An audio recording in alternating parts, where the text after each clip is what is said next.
दिल्ली तो है एक सस्पेंस लव स्टोरी, एक अनदेखी मुलाकात।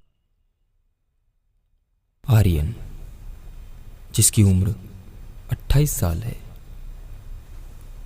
एक सफल ग्राफिक डिजाइनर, अपनी छोटी सी बालकनी में खड़ा कॉफ़ी पी रहा था।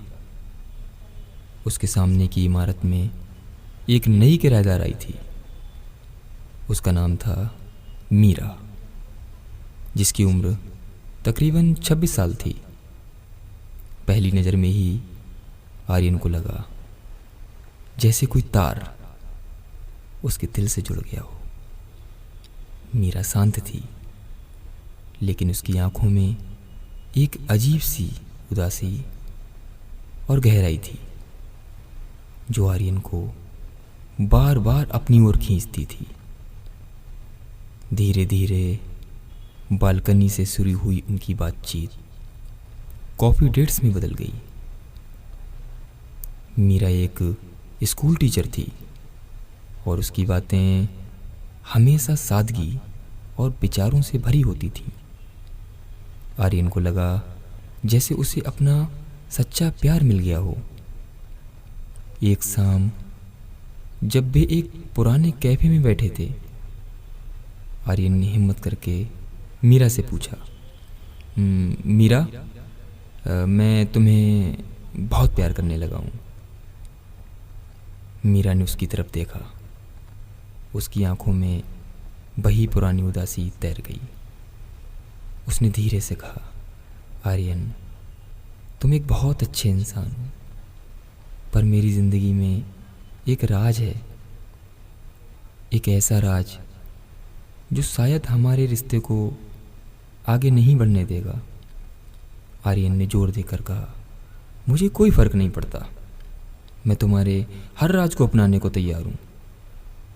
मीरा ने एक लंबी सांस ली और बस इतना कहा, मुझे कुछ वक्त दो, मैं तुम्हें सब बताऊंगी। राज का साया। अगले कुछ दिनों तक मीरा गुमसुम सी रही। वह आर्यन के फ़ोन कॉल का जवाब नहीं देती थी और बालकनी में भी नज़र नहीं आती थी। आर्यन बेचैन हो गया। एक रात आर्यन ने देखा कि मीरा की बालकनी की लाइट जल रही है। उसने मीरा को फ़ोन किया, लेकिन उसने नहीं उठाया। जब आर्यन ने उसे मैसेज किया, मीरा, क्या तुम ठीक हो? मैं तुमसे बात करना चाहता हूँ। मीरा का जवाब आया, आर्यन, प्लीज़ मुझे भूल जाओ। मेरा भूत मेरा पीछा नहीं छोड़ रहा है। मैं तुम्हें भी खतरे में नहीं डालना चाहती। आर्यन के दिल को गहरा सदमा लगा। कौन सा भूत? क्या खतरा?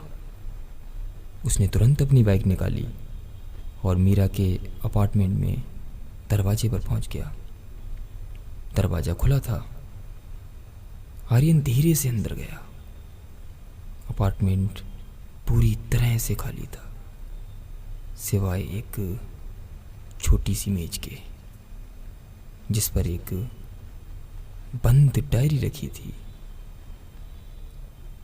कमरे में हवा नहीं थी, लेकिन एक अजीब सी ठंडी खामोशी थी। जैसे ही आर्यन ने उस डायरी को उठाया, उसे एक आवाज़ सुनाई दी, आर्यन, रुक जाओ। ये इंस्पेक्टर वर्मा थे, जो अपने 2 सिपाहियों के साथ खड़े थे। इंस्पेक्टर वर्मा ने गंभीर आवाज़ में कहा, मिस्टर आर्यन, आपको यहाँ नहीं होना चाहिए। यह एक क्राइम सीन है। आर्यन हक्का बक्का रह गया। Crime scene? कहाँ है मीरा? इंस्पेक्टर वर्मा ने मेज पर रखी डायरी की ओर इशारा किया। मीरा? उस लड़की का असली नाम काव्या शर्मा है और वो एक सातिर अपराधी थी, जो पिछले 6 महीने से चोरी और धोखाधड़ी के मामलों में फरार चल रही थी। ये क्या कह रहे हैं आप? आर्यन चिल्लाया। इंस्पेक्टर वर्मा ने एक फ़ोटो दिखाते हुए कहा, 2 दिन पहले काव्या, जो कि मीरा है, उसने खुद को गोली मार ली। ये सुसाइड नोट और ये डायरी सब यहीं मिले हैं। आर्यन ने कांपते हाथों से वह फ़ोटो ली। ये सचमुच मीरा थी, पर उसके चेहरे पर एक ऐसा खालीपन था जो उसने पहले कभी नहीं देखा था। डायरी का सच। आर्यन ने इंस्पेक्टर से मिन्नत की और डायरी पढ़ने की इजाज़त ले ली। डायरी के पन्ने मीरा की, जिसका नाम काव्या है, उसकी पिछली ज़िंदगी के राज खोल रहे थे।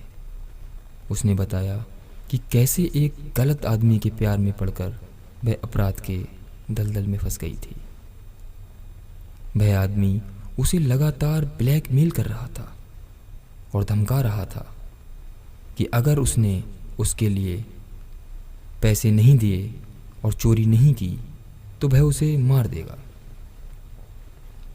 मीरा ने लिखा था, जब मैंने आर्यन को देखा तो मुझे लगा जैसे मुझे एक और मौका मिला है।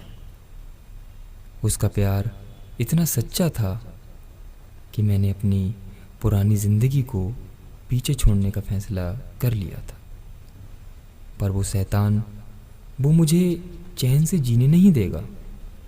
आर्यन, मुझे माफ़ कर देना। मैं तुम्हें बचाने के लिए इस दुनिया से जा रही हूँ। आर्यन की आंखों से आंसू बह रहे थे। उसका सच्चा प्यार एक झूठ था, पर उस झूठ में भी कितनी सच्चाई थी। तभी डायरी के आखिरी पन्ने पर आर्यन की नज़र एक फ़ोन नंबर पर पड़ी।